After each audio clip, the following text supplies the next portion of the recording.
Pattern registered है, आपने जो कंपटीटर एनालिसिस में प्रोडक्ट अपना लिया है वो आप आगे कंटिन्यू नहीं कर सकते।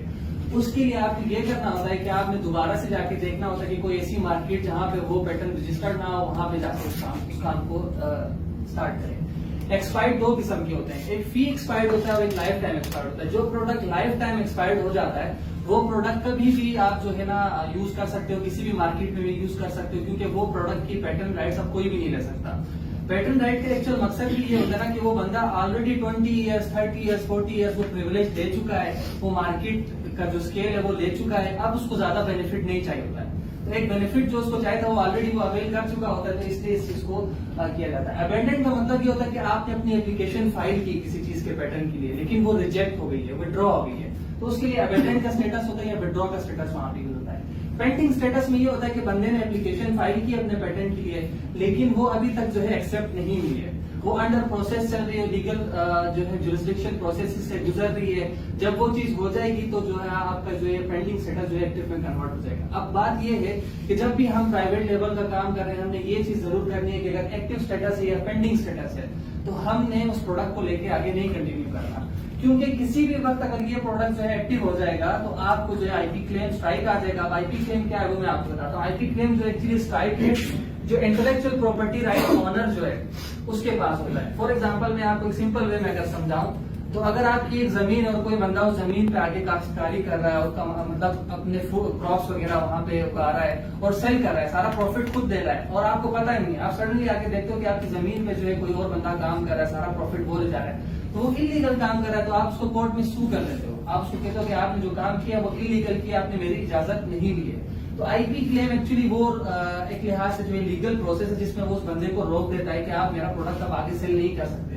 अगर आप एक्टिव स्टेटस के साथ जाते हैं अमेजोन में तो अमेजोन आपको आईपी क्लेम भेज देता है। अब इसके रिपोर्टेशंस क्या क्या होते हैं, कॉन्सिक्वेंसेस क्या क्या होते हैं। अगर आपको लगता है कि हाँ आपके प्रोडक्ट लाइक आपका अपना प्रोडक्ट है, आपने खुद इन्वेंट किया है, तो आप जो है कोर्ट में जाके चैलेंज कर सकते हो डिसीजन को। अब जब आप चैलेंज करते हो तो ये टाइम टेकिंग होता है, जितना बड़ा आपका बिजनेस होगा कॉस्ट ऑफ लायर उतनी ज्यादा होगी आपकी।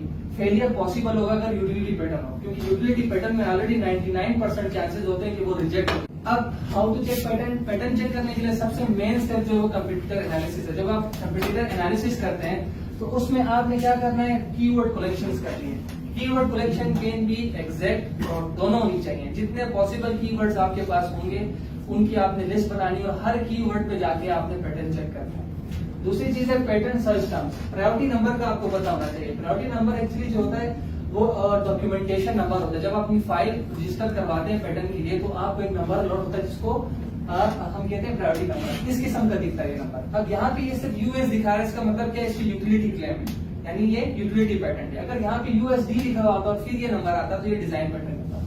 साइटेड पैटर्न्स क्या होंगे, ये बहुत इंपॉर्टेंट चीज है, ज्यादातर लोग इस चीज को इग्नोर कर लेते हैं। साइटेड पैटर्न्स होते हैं रिलेटेड पैटर्न। फॉर एग्जाम्पल आपने लिख दिया गार्लिक कटर, एक कीवर्ड है, आपने जाके सर्च किया, अब उससे रिलेटेड जितने भी पैटर्न्स होंगे ना, लाइक गार्लिक का वर्ड कहीं पे आ रहा होगा, कटर कहीं पे आ रहा होगा, मोस्ट प्रोबेबली चांसेस हो सकते हैं कि आपका पैटर्न वहां पे एग्जिस्ट कर रहा हो। तो वहां पे भी आपको जो है ना ये सारी चीजें जो है वहां पे आपने जाके देखनी है। साइटेड पैटर्न्स होते हैं, रिलेटेड पैटर्न्स होते हैं, उनको आपने एक्सप्लोर करना है कि इधर वहां पे आपका प्रोडक्ट की जो है वो पैटर्न रजिस्ट्री हुई भी है या नहीं हुई भी है। उसके बाद लीगल स्टेटस ये ऑलरेडी मैं एक्सप्लेन कर चुका हूँ कि 4 किस्म के होते हैं। एक्टिव में क्या होगा, एक्सपायर्ड में क्या होगा, पेंडिंग में क्या होगा, तो कोशिश करेंगे ये भी करें। अब सीपीसी क्लासिफिकेशन, ये 8 क्लासिफिकेशन होती हैं जिसमें डिफरेंट नीशीज में आपके प्रोडक्ट्स जो है वो लाई कर रहते हैं। ये आपको एक स्ट्रेटेजी भी है कि आप जब पैटर्न चेक कर रहे हो अगर आपके पास सोच आपके लग जाते हैं तो जितना ज्यादा आप रिजल्ट्स को नैरो कर लेंगे उतना ज्यादा आपको पैटर्न फाइंड करने में इजी होगा।